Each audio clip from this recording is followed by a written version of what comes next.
Syederun sebanyak 1.033 orang tewas akibat banjir di Pakistan sejak Juni lalu. Penyebab banjir ini karena hujan lebat dan curah hujan yang tinggi. Informasi dari media mengatakan, banjir saat ini merupakan imbas musim hujan yang sangat basah. Musim hujan monsun barat berlangsung pada akhir Juni hingga September di Pakistan. Diketahui curah musim hujan selama 3 bulan yakni 140 mm.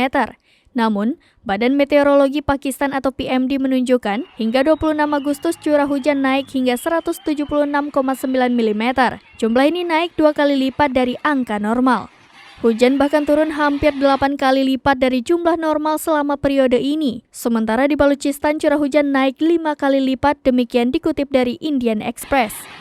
Menteri Perubahan Iklim Pakistan Sherry Rehman seperti dikutip dari Al Jazeera mengatakan, Pakistan belum pernah melihat siklus monsun yang tak terputus seperti ini. 8 minggu non-stop telah menyebabkan petak besar negara dalam genangan air. Ia lalu menyampaikan ini adalah banjir dari semua sisi, berdampak pada 33 juta lebih orang yang mengungsi. Selama musim ini, rata-rata curah hujan di Pakistan tembus hingga 354,3 mm. Sementara itu, pakar perubahan iklim berbasis di Islamabad, Ali Tauqir Sheikh mengatakan, banjir kali ini disebabkan perencanaan pembangunan yang minim dan perubahan iklim.